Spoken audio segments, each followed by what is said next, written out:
Forza Horizon 5 Hot Wheels.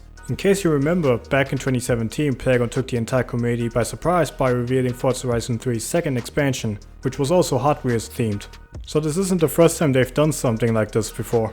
This one took an already amazing installment to the series to absolutely new heights, experimenting with Trackmania style track layouts not initially made for the game's physics, beautiful environments, and a slew of iconic Hot Wheels cars brought into the life as full-fledged operational race cars. So it certainly took us by surprise again when they decided to go with a Hot Wheels themed expansion again, as they usually don't repeat expansion ideas. In a way, when you think about it, it makes sense. Hot Wheels in Horizon 3 was extremely popular, and now that it's delisted now, for newer players there's probably no way to catch up with what they missed anymore. So this is like a second chance for them to try out this experience. The opinions on this reveal were mostly positive, but not overwhelmingly. Some were happy because they liked the last expansion so much they wouldn't mind having it again, or because they never even owned Horizon 3.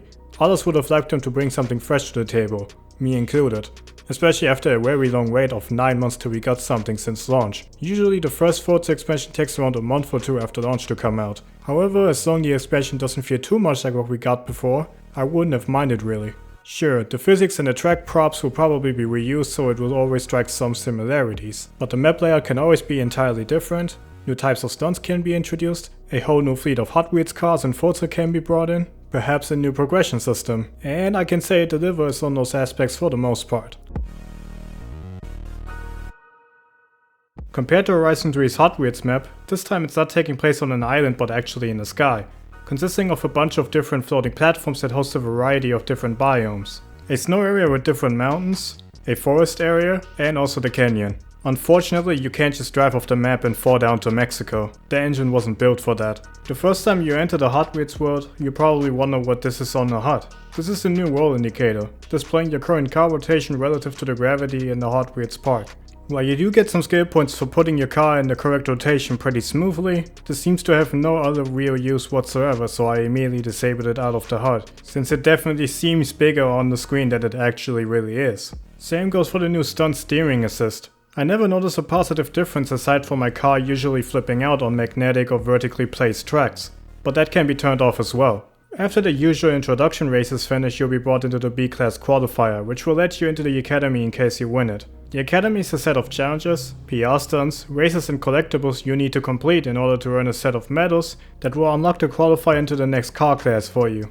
To my and many others' surprise, there's actual real progression in this DLC. Admittedly, it's short-lived since you can finish the expansion in just around 2 hours. However, it is still interesting that they experimented with it. You'll be restricted to B-Class cars and events in free roam until you finish that qualifier for A-Class, similar to Forza Horizon 1 or 2's progression. The races you can do per class are very few but absolutely necessary. The challenges and PR stunts aren't too difficult either, largely things you accidentally do while playing.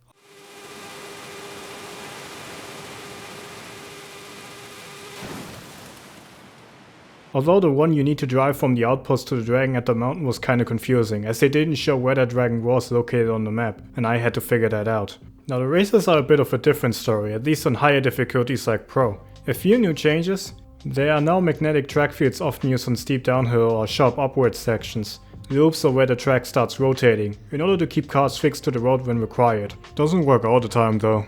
Aside from the previous nitro boost, you now have these fans placed in some areas that take you to dramatically higher speeds. And also the flume, waterside-esque water props. What I also noticed is that some of the tracks make much more use of the environments around the tracks now, having the occasional cross-country off-road section, whereas Horizon 3's races were almost always track-focused.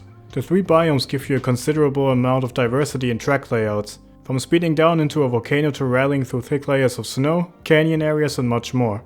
The track layouts are fine, my problem is the AI reacts to them, as yet again, sometimes the bots have severe issues comprehending the layout and make the weirdest issues, or sometimes they just zoom past you or almost catch up in vehicles where it seems entirely unreasonable to do so. These issues occurred on Pro difficulty, and it's unfortunate that a lot of these issues have persisted to this day. Working your way through these events, stunts and qualifiers will eventually unlock the obligatory Goliath event, and honestly it could have been more in my opinion. Maybe it's because I finished it in a chest go, but 4.5 minutes is still kind of short. Maybe not revolve it around the entire outskirts of the map, but rather feature as many roads as possible. The entire DLC ends rather anticlimactic and runs pretty short, and that's like my biggest issue. It feels like a quick marathon to unlock all the new vehicles as fast as possible and then moving on, rather than just being there enjoying the experience. However, I reckon that comes from the fact that this is barely anything new to me. The new cars are pretty cool. Some classics like the Dioro 2, some requested cars like the Brabus BT62, or the new Camaro, which I think marks the first drags in Forza history. Also the Bad to the Blade, which is incredibly fun to drive. Same as the Sierra Yokohama Alpha. The only real justification for this DLC for me would be the inclusion of the Hot Wheels stunt props in the Event Lab creator. There are about 80 different track pieces, from the normal ones, loops, junctions, all kinds of twists and turns, but also scenery, accessories and a standard speed boost. It makes no sense to me, however, why the magnet tracks, which would have been super useful, or the fan speed boosters are missing, even though I can maybe understand the latter. I think the inclusion of most track pieces was still absolutely necessary, and I'm glad they took advantage of that golden opportunity. I'll be looking forward to what the community can create with these. Me included, hopefully, because I feel like I'm losing my time and creativity with age slowly.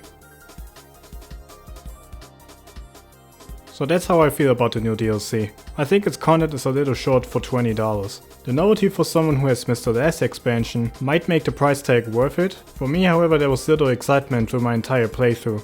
It's not that it's entirely boring, it was quite fun to go back to races like these and try out the new vehicles. It's just that the euphoria of experiencing something like this for the first time obviously can't be recreated. I wonder where Playground is gonna go with the next expansion, which, from what I've heard, is scheduled to release around winter time. That's gonna be another long wait. And hopefully it's gonna be more original. For me, it's back to logging in whenever the new season refreshes. So business as usual. Thanks for watching.